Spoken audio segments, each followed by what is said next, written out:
오늘 총주제 파수꾼이여 밤이 어떻게 되었느냐.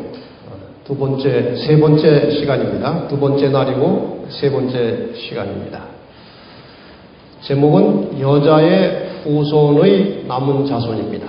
보통 우리가 여자의 남은 자손이라고 흔히 사용했는데 그 원말을 보면은 여자의 후손의 남은 자손이 정확하고 확실한 것입니다.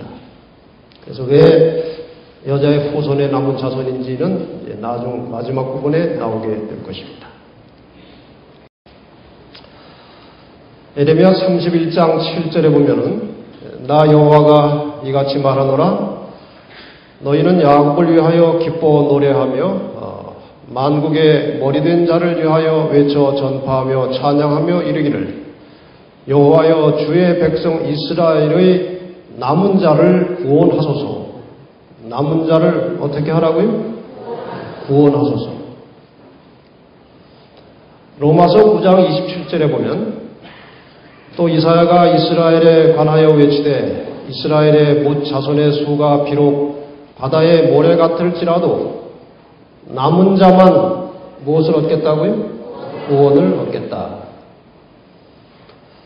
이 두 성경절을 보면은 남은 자라고 하는 말은 구원과 관계가 있다는 사실을 깨닫게 됩니다.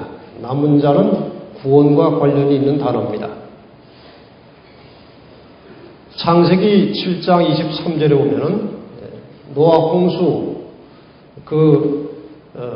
물로 세상을 하나님께서 심판하신 다음에 마지막 남은 자에 대하여 이렇게 기록하고 있습니다. 지면의 모든 생물을 쓸어버리시니 곧 사람과 짐승과 기는 것과 공중의 새까지라. 이들은 땅에서 쓸어버림을 당하였을 때 홀로 노아와 그와 함께 방주에 있던 자만 남았더라. 살았더라 혹은 구원을 받았더라. 이렇게 우리가 볼 수 있습니다. 이 그림이 혹시 무슨 그림인지 아시겠습니까? 이게 무슨 그림인가요? 이것은 요셉이 애굽에서 형들을 극적으로 만날 때의 장면입니다. 이때 형들이 정말 두려워했습니다. 자기들이 그렇게 아주 핍박해서 팔아넘긴 요셉을 그렇게 만날 줄을 어떻게 상상이나 했겠습니까? 그래서 아주 두려운 마음을 가지고 있는 형들에게 요셉이 이렇게 말합니다. 창세기 45장 7절 하나님이 큰 구원으로 당신들의 생명을 보존하고 당신들의 후손을 세상에 두시려고 나를 당신들 앞서 보내셨나니 형님들 걱정하지 마세요. 하나님이 다 섭리를 가지시고 저를 먼저 보내신 것입니다. 여기 후손이라고 하는 말은 쉐리트라고 되어 있는데 이것이 남은 자라는 뜻이라고 합니다. 항상 하나님께서는 그 백성들의 이어지는 혈통 속에서 많은 사람들이 타락하고 하나님을 떠나지만 끝까지 하나님의 말씀에 충실한 남은 자들을 소수지만 가지고 계십니다. 그 남은 자의 생명은 지구 역사가 흐르는 동안에 한 번도 끊어진 적이 없었습니다. 그들을 통해서 하나님께서 그분의 생각과 뜻을 사람들에게 전하시는 것입니다. 열왕기상 18장 22절에 이 엘리야의 갈멜산에 제사 대결하는 장면인데 이를 전후해서 엘리야가 하나님께 뭐라고 말씀했습니까? 백성에게 이르되 여호와의 선지자는 나만 홀로 남았으나 바알의 선지자는 450이니로다. 자기 혼자 남았다는 것입니다. 이 남았다는 것은 어디 편에 남았다는 것입니까? 다 바알에게 넘어가고 자기 혼자 하나님 편에 남은 것처럼 느껴지는 것입니다. 열왕기상 19장 18절에 보면은 그러나 내가 이스라엘 가운데 7,000인을 남기리니 다 무릎을 바알에게 꿇지 아니하고 다 그 입을 바알에게 맞추지 아니한 자니라. 너 말고도 7,000명이나 더 남아 있을 것이니 염려하지 말라. 특별히 마지막 시대의 남은 자손에 대하여 계시록 12장 17절에 대단히 중요한 언급이 나옵니다. 용이 사탄이 여자에게 교회로 분노하여 돌아가서 그 여자의 남은 자손 곧 하나님의 계명을 지키며 예수의 증거를 가진 자들로 더불어 싸우려고 바다 모래 위에 섰더라. 여기에 남은 자는 역사의 마지막 부분에 남은 자들이기 때문에 이것은 우리와 직접 관계가 있는 것입니다. 아주 중요한 부분입니다.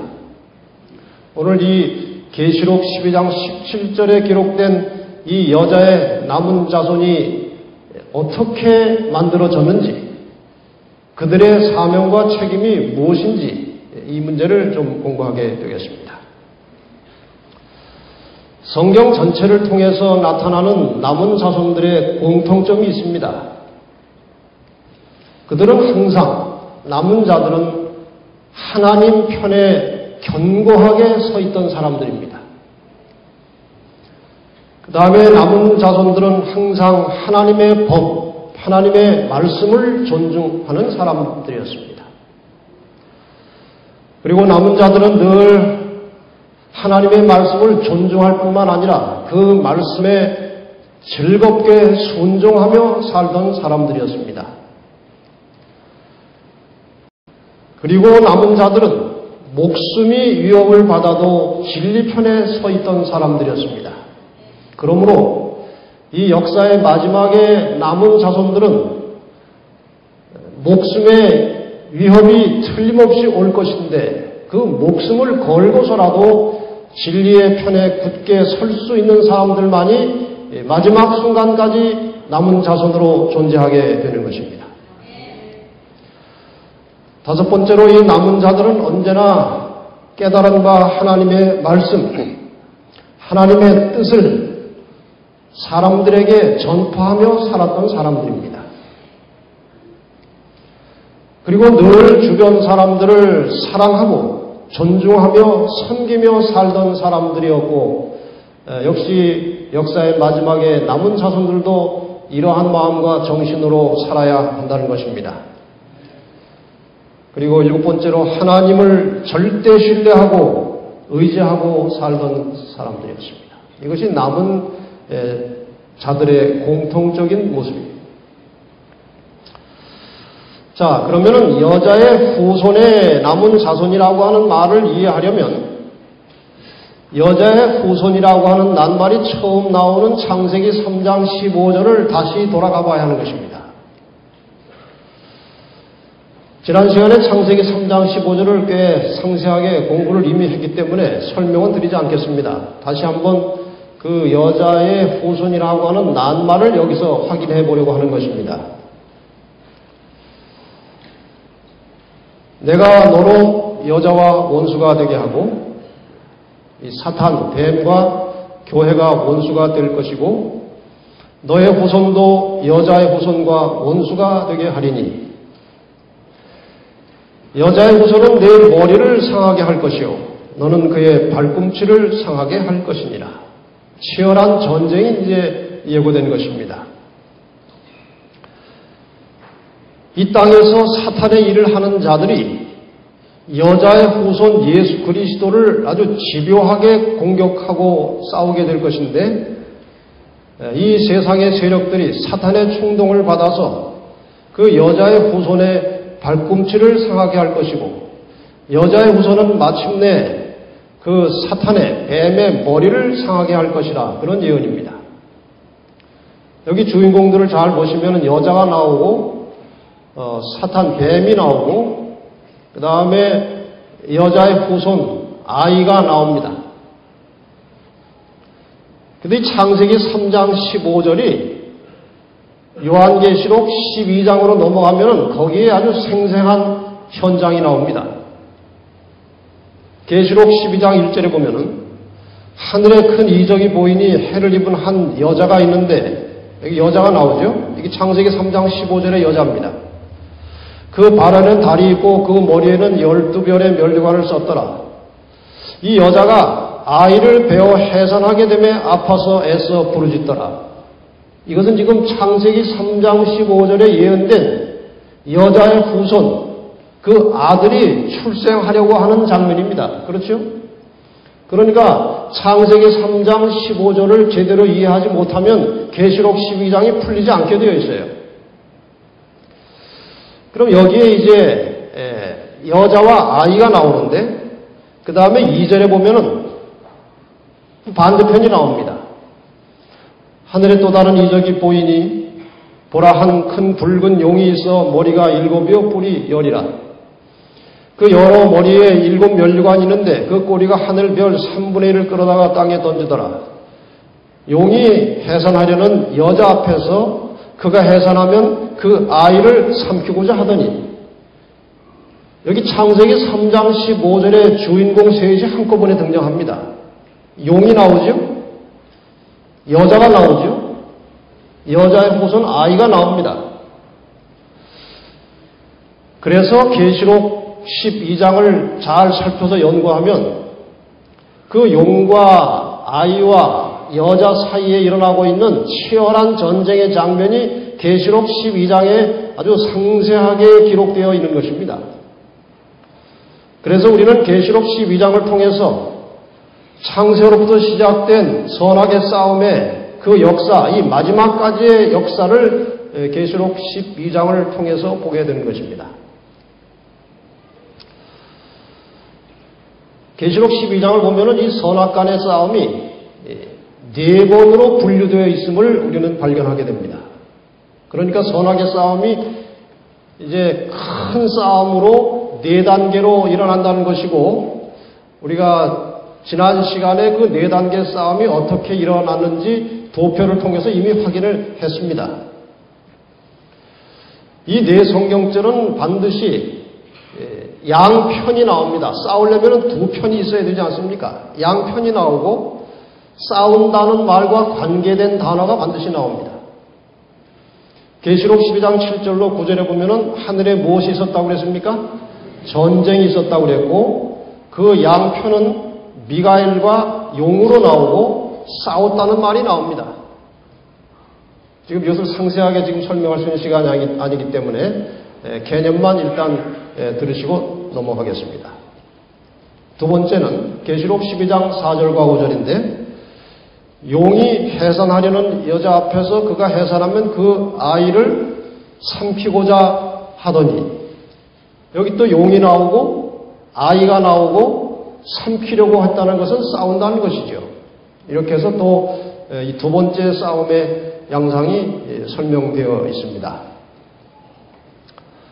그 다음에 세 번째 싸움은 계시록 12장 13절로 16절에 기록되어 있는데, 용이 자기가 땅으로 내어 쫓긴 것을 보고 남자를 낳은 여자를 핍박하는지라. 여기 용이 나오고 여자가 나오고 핍박한다는 말이 나오는 걸 보니 또 이것도 싸우는 것입니다.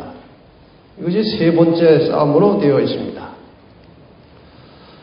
그 다음에 네 번째 싸움은 계시록 12장 17절, 용이 여자에게 분노하여 돌아가서 그 여자의 남은 자손, 곧 하나님의 계명을 지키며 예수의 증거를 가진 자들로 더불어 싸우려고 바다 모래 위에 섰더라. 여긴 용이 나오고 여자의 남은 자손이 나오고 싸운다는 말이 나옵니다. 지금 이 네 성경절은 한결같이 그 싸움의 두 편이 나오고 싸우겠다는 단어가 포함되어 있어요. 그래서 이렇게 정리할 수 있습니다. 잘 외워두셨는지 한번 테스트를 해볼까요? 첫 번째 싸움은 누가 싸웠다고 했습니까? 예? 용과 미가엘이 싸웠습니다.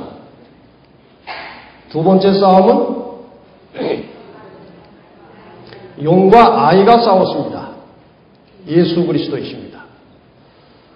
세 번째 싸움은 용과 여자. 사탄과 교회가 싸우는 것입니다. 그리고 네 번째 싸움은 용과 여자의 남은 자손이 싸우는 것입니다. 그래서 선악의 전체 싸움은 이렇게 4차 대전까지 갈 것이고 4차 싸움으로 끝나는 것입니다. 지금 3차 싸움은 끝났고 4차 싸움이 준비 중이고 곧 진행될 것이고 이미 진행됐다고 봐도 괜찮겠습니다. 그래서 지난 시간에 우리가 다 한번 했지만 또 지난 시간에 부득이한 사정으로 못 오신 분들이 있으니까 한번 전체적으로 다시 한번 조명을 해보겠습니다. 선과 악이 여자와 용이 싸우는데 싸움은 4단계라고 했습니다. 첫 번째 단계에서는 미가엘과 용이 싸웠고 이 싸움이 끝나고 사탄이 하나님의 보좌로부터 내어 쫓김을 받은 다음에 지구 창조가 있었습니다. 창조된 지 얼마 안 돼서 인간은 타락을 하게 되었고 타락하자마자 하나님께서 사람을 구원하시기 위해서 선포하신 구속의 경륜이 창세기 3장 15절입니다. 그래서 두 번째 싸움은 창세기 3장 15절에 예언된 여자의 후손 예수 그리스도와 사단 사이에 치열한 전쟁이 있었습니다. 태어나자마자 죽이려고 한 것입니다. 헤롯을 통해서. 이 싸움도 역시 예수 그리스도의 십자가의 승리로 끝났습니다. 예수님은 이제 하늘로 가셨습니다. 이 땅에 교회를 남겨두시고 하늘로 가셨어요. 그래서 사단은 이제 이 땅에 남겨진 교회를 세 번째 단계에서 격렬하게 핍박을 합니다. 초기 단계에서는 이 세상의 세력 중에 로마 제국을 통해서 공격했고 그 다음에 두 번째 단계에서는 로마 교회를 통해서 하나님의 백성들을 공격을 했지만 마침내 1798년 교황이 프랑스에 잡혀감으로써 이 세 번째 싸움도 역시 거의 죽을 뻔했던 교회가 다시 살아나는 것으로 끝나는 것입니다. 이제 네 번째 싸움은 아까 보신 대로 용과 여자의 남은 자손이 싸우는 것이죠. 그래서 네 번째 단계는 이제 남은 자손이 등장을 하게 됩니다. 이제 사단의 마지막 집요한 공격을 받을 대상인데 이 세상에 어떤 세력을 통해서 어떻게 공격할 것인지 그 내용이 계시록 13장의 두 마리 짐승으로 나옵니다. 첫 번째 바다에서 올라온 이상하고 복잡한 짐승, 그 짐승은 교황권을 가리키는 것이고 그 다음에 두 번째 나타난 짐승, 땅에서 올라온 새끼양같이 두 뿔 달린 짐승은 미국을 상징하는 것이죠. 그래서 이 마지막 시대에는 이 교황권과 미국이 힘을 모아가지고 온 세계를 하나로 묶어서 남은 자손들을 고립시켜 이 땅에서 쓸어버리려고 하는 것이 사탄의 전략입니다. 그러나 아무리 세상의 세력이 크고 강해도 남은 자손은 절대로 패배하지 않습니다. 패배하지 않을 뿐만 아니라 이 타락하고 버려진 세상을 향해서 하나님께서 인간을 구원하시기 위하여 마지막으로 보내는 초청과 경고의 메시지, 세 천사의 기별을 전파하게 되어 있습니다. 그것이 바로 이제 계시록 14장에 나타나는 것입니다. 그래서 계시록 12장, 13장, 14장을 제대로 공부하면은 이 선악의 싸움이 어떻게 진행되어 왔고 지금 우리는 어디에 있고 앞으로 어떻게 종결될 것인지를 확실하게 깨닫고 볼 수 있는 것이 계시록 12장, 13장, 14장입니다. 자, 그러면은 이제 그 네 번째 싸움의 남은 자손으로 예고된 여자의 남은 자손이 어떻게 형성이 되는지 그 역사적 과정을 종교개혁의 시대로부터 잠시 살펴보려고 합니다. 구교, 천주교가 중세 종교 암흑시대를 1000년 이상 지배했습니다. 정말 두려운 시기였고 어려운 시기였고 무서운 시대였습니다. 그러나 하나님께서 택하신 개혁자 말틴 루터가 이제 나타나면서 1517년에 루터가 교회의 기존 질서를 거부하고 성경대로 돌아가자 하면서 성경의 권위를 가지고 인간은 교회를 통해서 구원받는 것이 아니라 개인적인 믿음을 통해서 구원받는다는 사실을 큰 소리로 외치기 시작했습니다. 그 다음에 1520년에 역시 성경을 중심으로 하는 개혁주의라고 하는 새로운 신교회파가 또 발생을 했고, 이들 역시 성서를 제1 하나님의 말씀으로 주장하고 교회 제도와 장로 제도를 시작한 교파입니다. 그 다음에 개혁주의로부터 1525년에 재침례파가 갈려져 나와서 이들은 종교 분리를 주장하고 유무상통하는 또 하나의 독특한 신앙을 가지고 출발을 했습니다. 그 다음에 다시 1534년에 개혁주의로부터 성공회가 파생돼 나가서 그들은 회심과 속죄와 재림을 강조하는 또 하나의 개신교 교파로 성장을 시작했습니다. 그 다음에 다시 개혁주의로부터 1560년에 장로교가 발생이 돼가지고 하나님의 주권을 강조하고 장로 제도를 확립한 또 하나의 교파가 나타났습니다. 그 다음에 성공회로부터 1612년에 침례파가 다시 파생되었고, 침례파에서는 그동안 사용하던 세례 대신에 침례를 주고 대부분의 교회에서 실행하지 않던 성만찬 예식을 시행을 했고, 유아 세례를 거부하는 또 하나의 성서적인 측면을 가진 교파가 발생한 것입니다. 그 다음에 1787년에 성공회로부터 감리교회가 또 파생이 되어서 사랑과 성령과 성화를 강조하면서 또 하나의 건전한 개신교파가 탄생을 했습니다. 이렇게 해서 퍼져나간 개신교 교파가 어떤 책에 나온 기록 통계에 의하면 1187개다 그렇게 한 것도 있고, 아주 세부적으로 분해하면은 2만 개가 넘는다는 주장도 있습니다. 어쨌든 이 기본적인 종교개혁 이후에 출현한 중요한 교파가 되게 이렇습니다.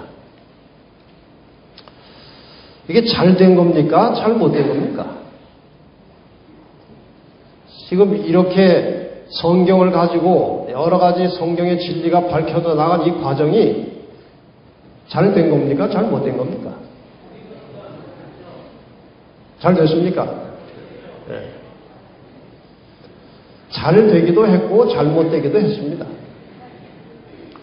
잘 된 것은 인간의 이 하나님과 관계 속에서 이루어지는 이 구원의 진리를 성경에서 찾아냈다고 하는 것은 참 잘한 것입니다.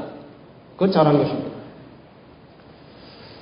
그 잘못한 것은 무엇입니까?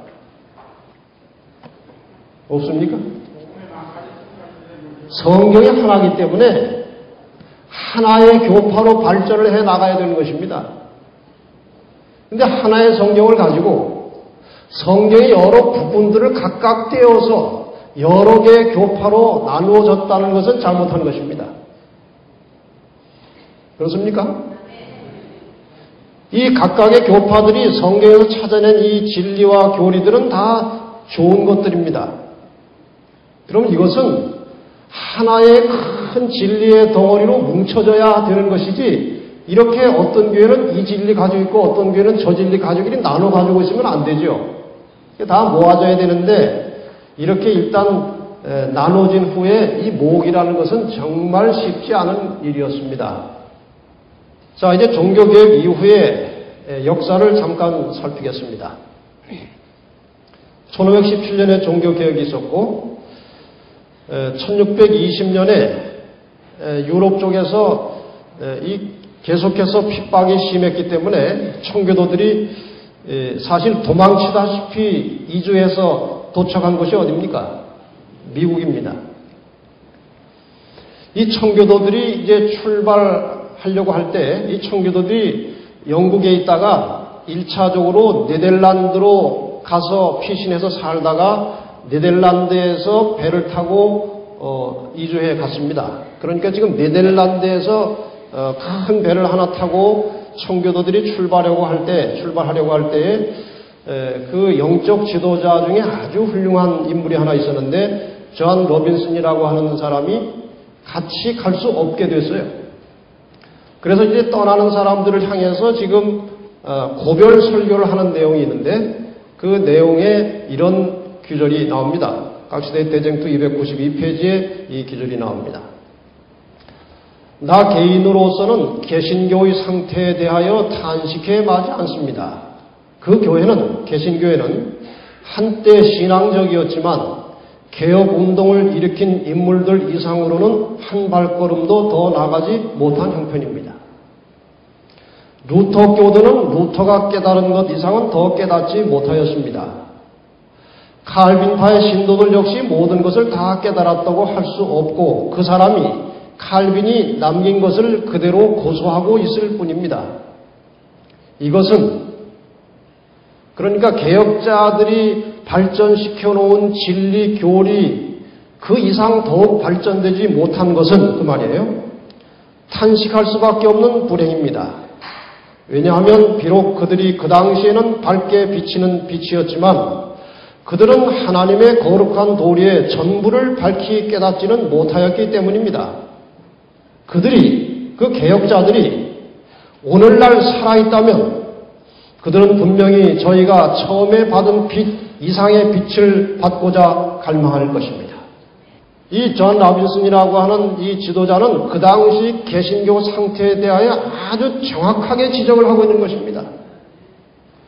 1620년이면은 종교개혁이 시작된 지 거의 100년이 지난 다음이에요. 그러므로 초기에 개혁을 일으켰던 인물들은 다 이제 돌아가셨고 그 뒤를 이은 후계자들이 이제 개혁을 계속해 나가야 되는데 그 개혁자들만큼 못했다는 것입니다. 그래서 더 이상 큰 빛을 받지 못하고 이미 개혁자들이 이루어 놓은 것만 붙들고 살아왔다는 것입니다. 그건 잘못했다는 거예요. 왜냐하면 개혁자들이 성경 전체를 밝혀놓은 것이 아니니까 그 후배들이 계속해서 말씀을 연구하고 살펴서 그 감춰졌던 보화를 자꾸 캐내야 되는데 그 일을 하지 않았기 때문에 교회가 타락하게 된다는 것입니다. 이것은 오늘 우리도 마찬가지입니다. 우리가 하나님의 말씀을 듣고 깨달았을 때 그 말씀에 대하여 순종하면 더 큰 빛이 오는 것입니다. 그런데 조그만 말씀을 하나 깨달았는데 그 말씀조차 순종하지 못한다면 그 이상의 빛은 오지 않게 되어 있습니다. 그래서 살아있는 그리스도인의 삶이라고 하는 것은 끊임없이 진리를 추구하고 찾고 발견한 진리의 말씀에 순종하며 살 때 하나님께서 우리를 광명한 길로 인도하시는 것입니다. 잠언 4장 18절에 이와 같은 말씀이 있습니다. 의인의 길은 돋는 햇볕 같아서 점점 빛나서 원만한 광명에 이르거니와 악인의 길은 어둠 같아서 그가 거쳐 넘어져도 그것이 무엇인지 깨닫지 못하느니라. 우리의 영적 삶이 좀 점점 빛나게 되기를 바랍니다. 그냥 어제 살던 대로 오늘 살고 작년 살던 대로 올해도 살 것이 아니고 날이면 날마다 달이면 달마다 계속해서 하나님의 말씀을 깊이 연구하고 찾아서 그 발견한 진리를 순종하고 살 때 우리의 삶이 빛나는 것입니다. 오늘날 이 교회가 이렇게 비어있고 힘을 쓰지 못하는 이유는 먼저 빛을 받은 사람들이 빛대로 살지 않기 때문에 생활 속에서 빛이 안 나는 것입니다. 빛이 나야 어둠에 있는 자들이 빛을 보고 찾아 나오는 것 아니겠습니까? 근데 같이 어둠에 갇혀 있으니 빛이 어디 있는지 분간이 안 되는 것입니다. 특히 제7일 안식 예수 재림교인들은 이 세상의 어느 교파보다 정말 밝고 빛나는 진리를 가진 백성들입니다. 그런데 우리가 빛이 나야 하는 것입니다. 다른 교회들이 이렇게 촛불처럼 켜져 있다면 이 재림교회는 이렇게 빛나는 형광등처럼 빛이 나야 하는 것입니다. 그런데 오늘 우리가 빛을 내지 못하고 있는 것이 안타까운 현실이고 언젠가 하나님께서 우리를 일으켜서 온 땅에 빛을 삼으시고 어둠에 있는 자들을 구원해 내실 것입니다. 그리고 이제 1798년에 유럽에서 이제 교황이 몰락하는 사건이 있었습니다. 이제 1700년에서 1800년대로 넘어가는 이 시기에 이 세상은 획기적인 변화가 시작됩니다.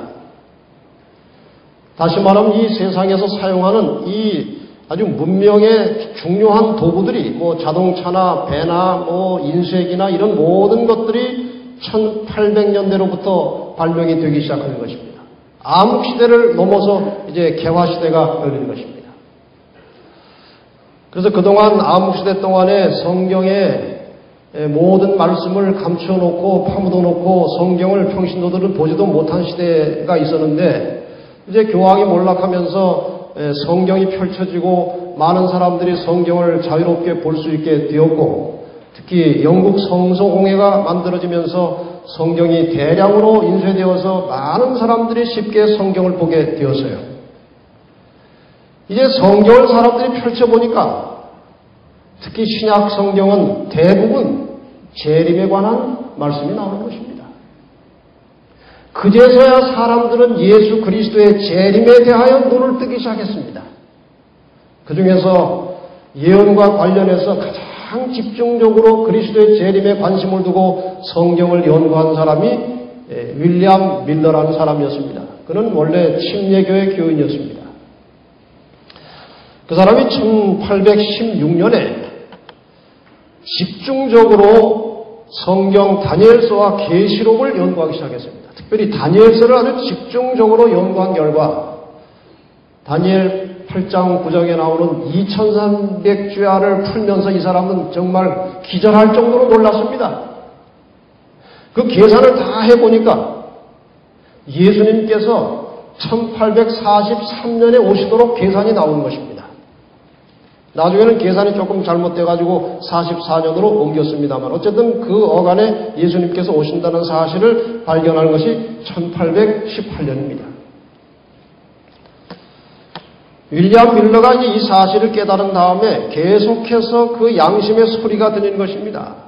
네가 깨달은 것을 남에게 전하라는 거예요. 근데 윌리엄 밀러는 아주 사람이 소극적이고 그렇게 밖에 나가서 나서서 말을 이야기할 수 있는 사람이 아니었어요. 성격상. 그래서 계속 억누르고 있었는데 그 양심의 소리가 13년이나 계속된 것입니다. 1831년에 이제 윌리엄 밀러가 하도 마음이 갑갑해가지고 하나님께 기도했어요. 하나님, 자꾸 양심에 이런 소리가 들리는데 좀 못 갑니다. 그런데 누가 와서 가르쳐 달라고 하면 제가 가겠습니다. 그러니 하나님이 알아서 하십시오. 기도를 하고 나니까 속이 좀 편안해요. 왜 편안합니까? 누가 올 리도 없고 안 오면 누구 책임이에요? 하나님 책임이에요. 기도한 지 30분도 안 돼서 멀리 사는 조카가 온 것입니다. 삼촌, 그동안 공부하신 거 우리 지금 한 10몇 가정 모여서 좀 기다리고 있으니 와서 가르쳐 달라는 것입니다. 그래서 이제 가서 안 갈 수 없죠. 약속을 했으니까. 이제 가서 그동안 배운 것을 쭉 가르쳤는데 예언에 대한 깨달음보다 더 중요한 현상이 일어나는데 영적 부흥이 일어난 것입니다. 어떤 기록에 보면은 이 윌리엄 밀러가 성경을 가르침으로 그 조그만 집단에서 일어났던 영적 부흥은 정말 수백 년 동안 경험해보지 못한 영적 부흥이었다고 했어요. 이 마지막 시대에 이 재림교회에 부흥이 일어나려면 예언을 깊이 연구해야 하는 것입니다. 오늘날 교회마다 예언을 너무 소홀하게 취급하고 있어요. 이 마지막 시대에 남은 자손들에게 일어날 영적 부흥이 예언으로부터 시작된다는 말씀이 마지막 사건들의 여러 군데 나옵니다. 이때도 역시 예언을 가지고 가르쳤지만 아주 깊은 영적 부흥과 각성의 분위기가 만들어진 것입니다. 이제 집회를 마치고 돌아왔는데 옆에 침례교회에서 편지가 하나 왔어요. 와서 강연을 해달라는 편지가 도착해 있었습니다. 이때로부터 윌리엄 밀러는 쉴 새 없이 이곳저곳 다니면서 그 예언을 해석하면서 예수께서 오실 때가 되었다는 재림의 기별을 전하기 시작한 것입니다. 그렇게 막 전하고 있는데 1833년에 그 북미 지역에서 별 소나기가 쏟아졌습니다. 갑자기 새벽에 엄청나게 많은 별이 유성 소나기가 내린 것입니다. 이게 신문에 크게 이제 게재가 되고 이제 난리가 난 것입니다. 그런데 성경에 보니까 예수님이 재림하시기 전에 이 땅에 여러 가지 징조들이 나타날 것인데 그 중에 하나가 뭡니까? 별 떨어지는 징조가 있는 것입니다. 지금 안 그래도 이 재림 운동이 퍼져가고 있는데 별 떨어지는 사건이 일어나니까 이게 타고 있는 불에다가 휘발유를 끼얹은 것처럼 퍼져나가는 것입니다. 그래서 아주 강력한 힘을 가지고 재림의 분위기가 북미를 넘어서 유럽까지 이제 퍼져가기 시작한 것입니다. 근데 그 당시 분위기를 잘 가다가 이제 무슨 일이 벌어졌느냐. 각시대 대쟁도 337페이지에 보면은 온갖 반대가 있음에도 불구하고 재림운동에 대한 관심은 계속하여 증가되었다. 수십 명으로부터 수백으로 그리고 수천 명으로 회중들은 증가되었다.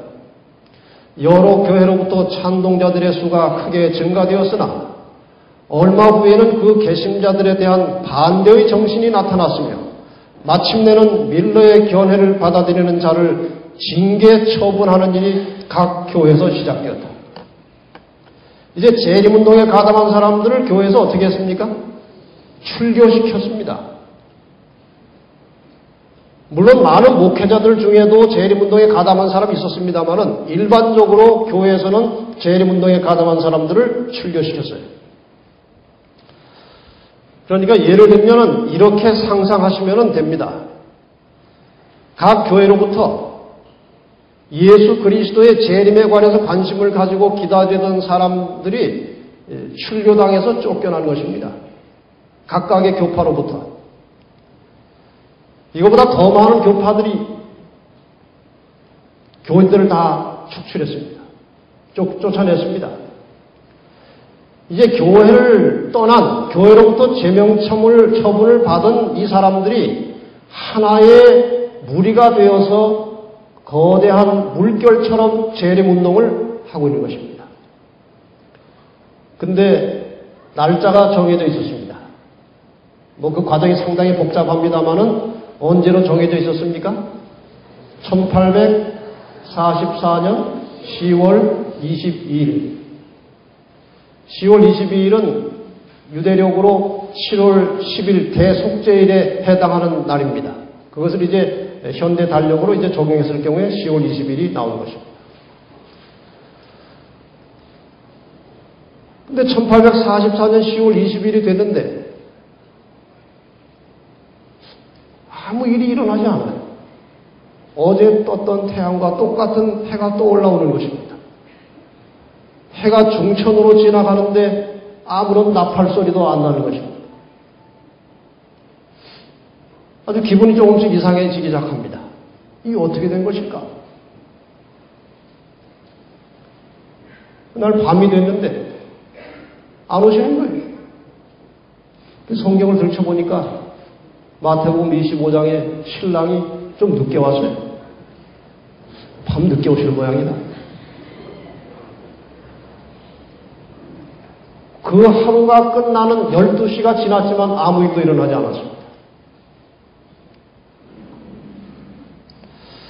정말 대실망을 경험한 것입니다. 정말 큰 실망을 경험했습니다. 이 사람들이 확신을 했기 때문에 이 바위에 올라가서 이 넓적한 바위에 올라가서 승천하려고 다 준비하고 기다리고 있었어요. 많은 사람들이 이런저런 모양으로 1844년에 승천할 준비를 하고 있었어요. 그런데 안 오신 것입니다. 여기 한 재림교회사 책에 보면 그 당시 상황을 이렇게 기록하고 있어요. 우리는 밤 12시가 될 때까지 주님을 기다렸다. 그러나 그날은 그대로 지나갔고 우리의 실망만이 확실해졌다. 이전에 한 번도 경험치 못했던 서러움이 전신에 몰려왔다. 이 지상의 친구들을 모두 잃는다 해도 이렇게 서러울 수는 없었을 것이다. 우리는 동이 틀 때까지 울고 또 울었다. 이 사람들이 어느 정도로 재림을 확신했는가 하면요. 1844년 봄에 파종을 하지 않았다고 그래서 씨를 안 뿌렸습니다. 밭에. 왜 안 뿌렸습니까? 추수하기 전에 주님이 오실 것이기 때문에 그렇게 확신을 가졌고 주변에 많은 사람들이 비웃고 조롱하고 핍박했지만 흔들리지 않았어요. 너무나 확실하니까 계산상. 그런데 먹고 살 것도 그저 한 10월 말까지 먹고 살 것만 남겨두고 전부 다 이 재림운동하는 데 투자했습니다. 그렇게 확신을 했어요. 그런데 안 오신 것입니다.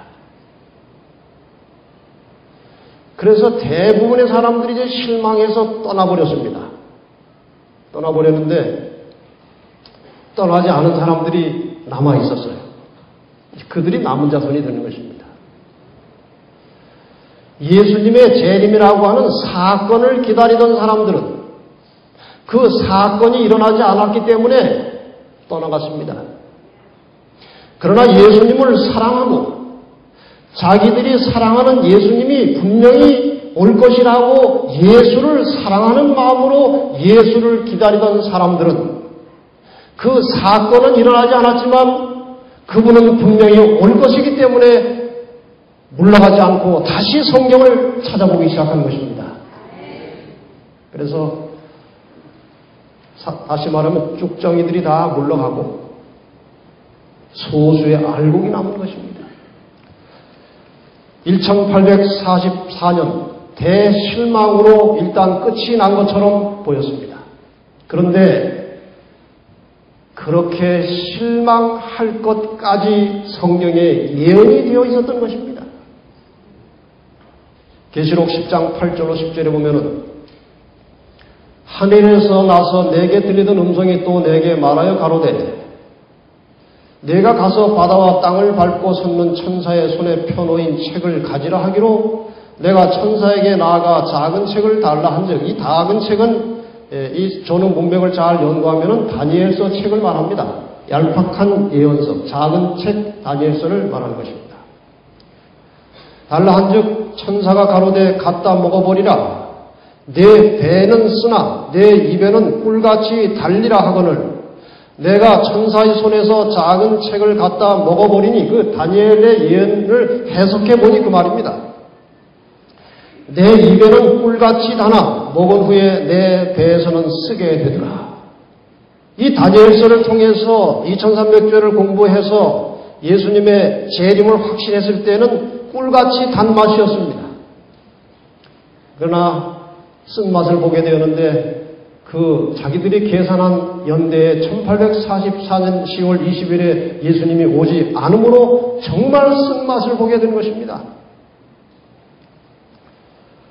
계속해서 11절에 저가 내게 말하기를 내가 많은 백성과 나라와 방언과 임금에게 어떻게 다시 예언하여야 하리라. 그 예언 해석이 조금 잘못됐으니 풀어서 어떻게 하라고요? 다시 예언을 해야 된다 이것입니다. 이 다시 예언을 하기 위해서 출현한 마지막 하나님의 백성들이 바로 남은 자손이 되는 것입니다. 그러니까 1844년 10월 22일에 그 쓰라린 고통은 남은 자손을 탄생시키기 위한 잉태와 해산의 고통이었던 것입니다. 어떻게 해서 이제 남은 자손이 만들어지는지 좀 더 연구해 보십시다. 이제 대실망에 좌절한 사람들이 이곳저곳 모여서 많은 사람들은 자기 현장으로 돌아갔고 그러나 신실한 사람들이 소수가 모여서 이곳저곳에서 그 원인을 찾기 시작했습니다.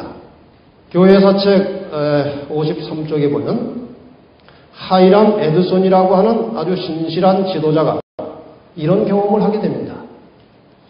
조반식 사원하는 한 형제와 함께 형제들을 찾아가서 그들을 격려하려고 길을 나섰다. 이제 실망하고 아주 힘 다 잃어버린 그 형제들을 찾아가서 이제 용기를 주려고 길을 나섰다. 넓은 농장을 반쯤 가로질러 가서 나는 멈추어 섰다. 하늘이 내 시야 앞에서 열리는 것 같았다. 그리고 우리의 대제사장이 2300일의 끝인 제7월의 10일에, 이 7월 10일은 10월 22일 그것입니다. 10일에 하늘 지성소를 나와 이 지상으로 오시는 것이 아니라, 재림하시는 것이 아니라 처음으로 성소의 둘째 칸으로 지성소로 들어가셨고 이 지상으로 오시기 이전에 이 지성소에서 하실 일이 있음을 선명하게 깨달을 수가 있었다. 그러니까 1844년 10월 22일에 다니엘 8장 14절에 보면은 성소가 정결하게 되리라고 기록한 것을 윌리엄 밀러가 재림으로 해석을 했는데, 지금 이 하늘이 열리고 계시 가운데 보니까 재림하시는 것이 아니라 예수님께서 성소로부터 지성소로 들어가시는 장면을 보게 되었고, 나중에 성소 문제를 연구해 보니까 그때부터 비로소 재림 전에 이 땅에 있는 죽은 자와 산 자들을 위하여 구원받을 사람들을 결정하는 심판이 진행된다는 사실을 깨닫게 된 것입니다. 지금 이 시기는 1844년 10월 22일로부터 오늘에 이르기까지 지금의 시기는 예수님께서 재림하시기 전에 하나님을 믿는다고 공언하는 사람들에 대한 조사심판, 즉 하나님을 믿는 자들 중에 누가 구원에 합당한 사람이고 누가 구원에 적합하지 않은 사람인지를 가려내는 심판이 시작되고 진행되고 있는 것입니다.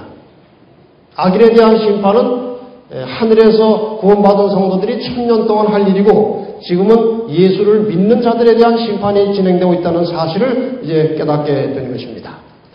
그래서 이 대실망을 경험한 후에 많은 사람들이 몰라갔지만 소수의 사람들이 하나님의 말씀을 다시 살펴서 연구하기 시작했습니다. 중요한 것은 이것입니다. 수는 많지 않지만 여러 교파로부터 나온 사람들이 한자리에 모이게 된 것입니다. 이것이 바로 특별하신 하나님의 섭리에 의해서 이루어진 일입니다. 왜냐하면 한 성경을 가지고 여러 파로 나누어져 있었는데 이것을 도무지 하나로 합칠 수가 없었어요.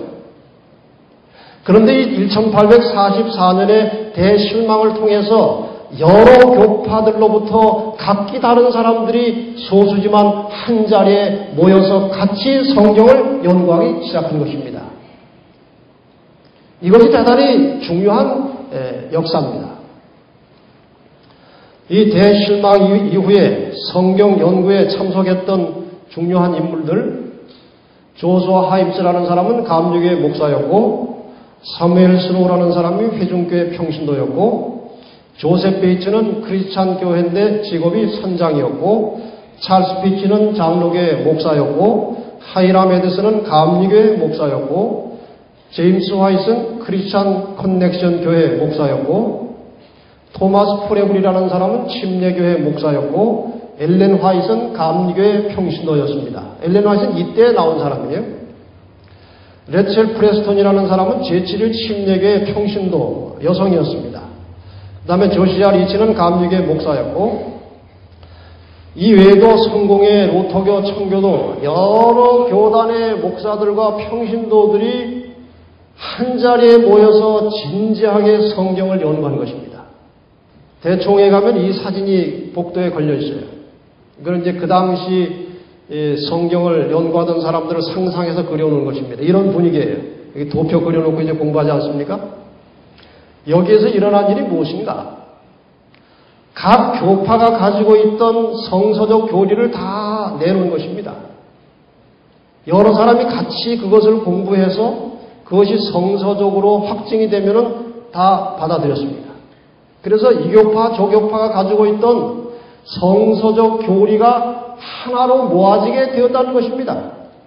이것이 바로 하나님의 섭리에 의해서 나타난 역사의 위대한 사건이었습니다. 운명을 결정하는 대운동이라는 책이 있습니다.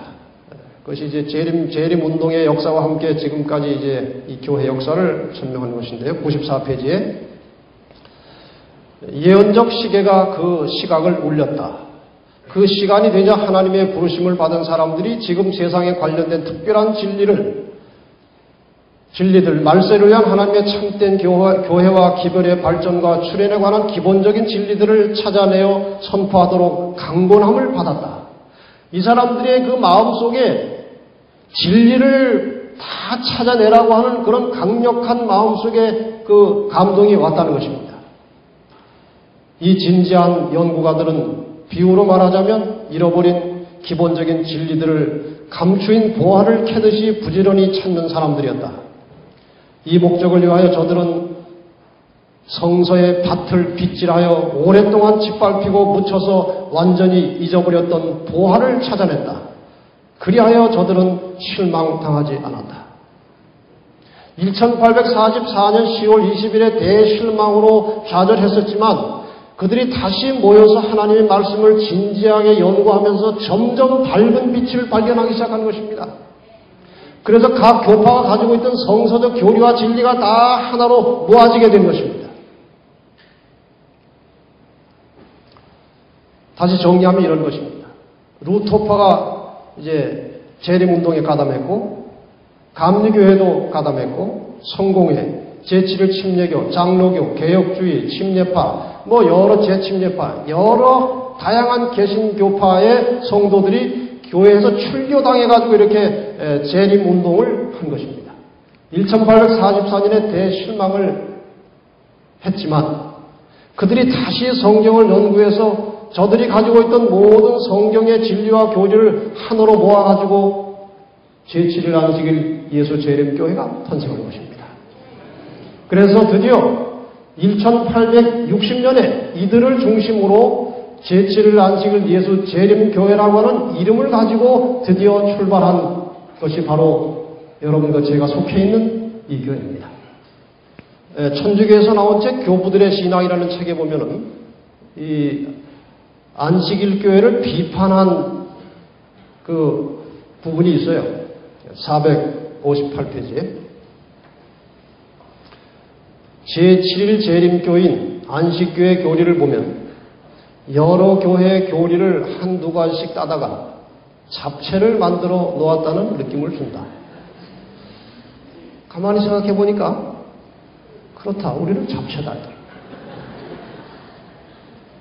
즉 가톨릭 교회에서는 구원을 위한 각 개인의 협력의 필요를, 이건 세계적인 조직을 말하는 것입니다. 유다교에서는 토요일 안식일과 수입의 10분의 1 헌금과 돼지고기 금식 등을, 개신교로부터는 성서유일 규범주의를, 베프티스트파로부터는 유아 세례 부정과 침례 등을, 현대 위생학에서는 담배, 커피, 차, 술의 배척 등을 따왔다. 잘못한 거 있습니까?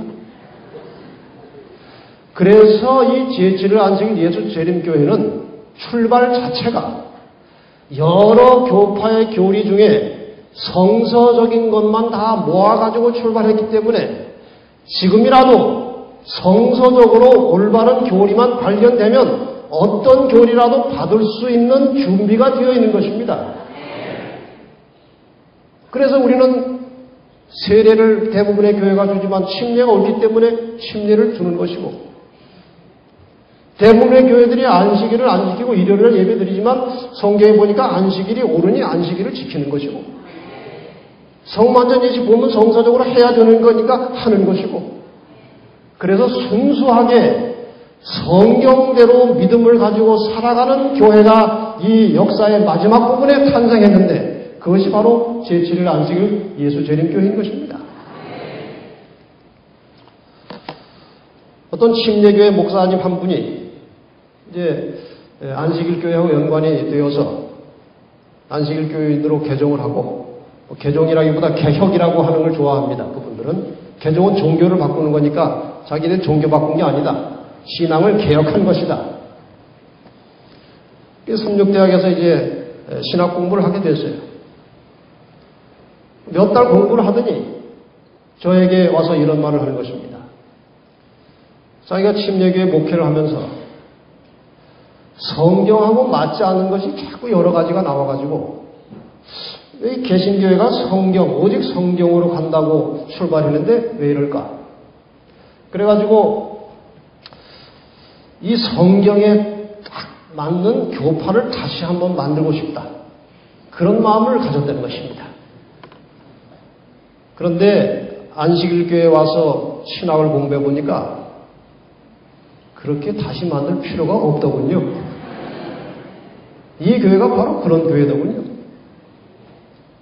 역사가 그런 것입니다. 이 남은 자손의 특징이 계시록 12장 17절에 하나님의 계명을 지키고 예수의 증거를 가졌다고 기록되어 있습니다. 이 말을 우리가 조금 확인할 필요가 있어요. 하나님의 계명을 우리가 이제 다 공부하고 아는 것이고 예수의 증거라는 말을 조금 공부를 해야 될 것 같습니다. 계시록 19장 10절에 보면 예수의 증거는 대언의 영이라 그렇게 또 풀어놨는데 대언의 영도 어려운 말이에요. 근데 이것은 영어로 하면 Spirit of Prophecy 이렇게 되어 있습니다. Spirit of Prophecy. Prophecy라는 것은 예언이라는 것이고 스피릿이라고 하는 것은 영 혹은 정신 그런 뜻입니다.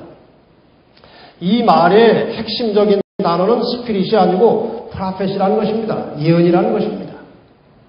다시 말하면 여자의 남은 자손은 이 예언과 관련을 가져야 한다는 것입니다. 이 예수의 증거라는 말이 성경 자체를 가지고 조금 찾아보면은 계시록 1장 2절에 이렇게 되어 있습니다. 요한은 하나님의 말씀과 예수 그리스도의 증거, 곧 자기의 본 것을 다 증거하였느니라. 이 말씀에 보면은 예수 그리스도의 증거는 곧 자기의 본 것이라는 겁니다.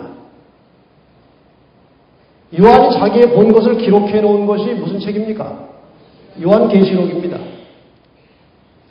그래서 예수 그리스도의 증거라는 것은 요한이 본 것이었고 그것은 요한계시록입니다.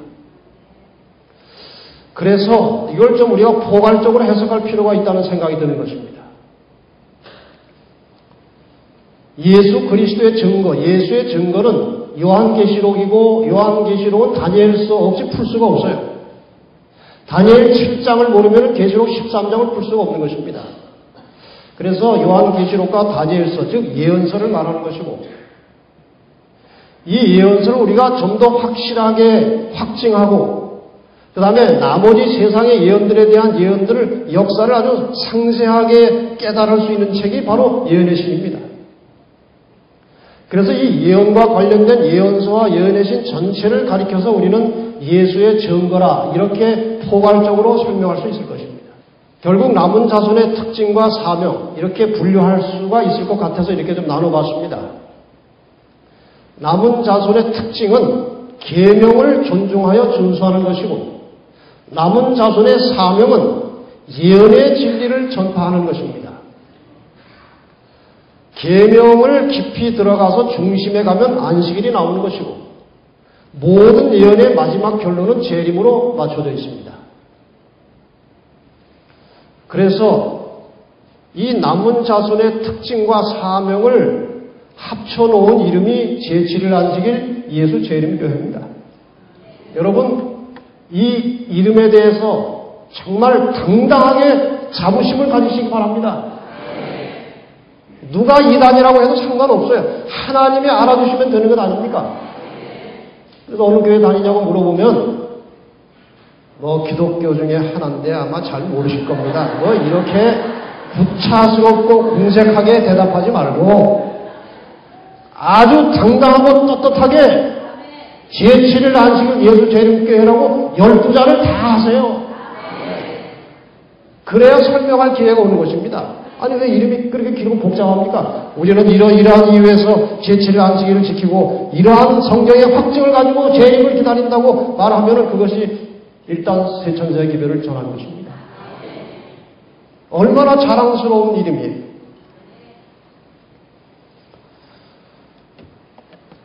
지난번에 말씀했던 그 개신교 한 분이 안식일 교회에 공부를 하면서 자꾸 이렇게 확신이 들고 이 예언이 너무나 정확하다고 이제 저한테 전화를 하면서 이런 말을 해요. 자기가 처음에 공부할 때는 안식일 교회가 자기들을 남은 자손이라고 하는 것에 대해서 아주 거부감이 들더라는 것입니다. 그렇지 않겠습니까? 다 남은 자손 아니고 자기들만 남은 자손이라고 그러니 얼마나 다른 개신교인들이 기분 나쁘겠습니까? 그런데 이분이 성경을 깊이 들어가서 연구하면 할수록 제7일 안식일 예수 재림교회가 남은 자손이라는 것이 너무나 확실해졌다는 것입니다. 우리가 스스로 하는 얘기가 아니 그분이 성경을 깊이 연구해보니까 너무나 분명하다는 것입니다. 자, 이제 오늘의 제목을 풀어서 설명을 드리고 일단 첫 번째 시간 마치겠습니다. 창세기 3장 15절의 여자의 후손에 대해서 영문 성경에는 her seed, 그 여자의 씨앗이라고 되어 있어요. 계시록 12장 17절에 그 여자의 남은 자손은 영문 성경에 the remnant of her seed라고 되어 있습니다. 그래서 이 her seed라고 하는 것은 그 여자의 후손을 가리키는 것입니다. 그러니까 이 말을 정확하게 번역하면은 그 여자의 후손에 남은 자손입니다. 여자의 남은 자손이 아니에요.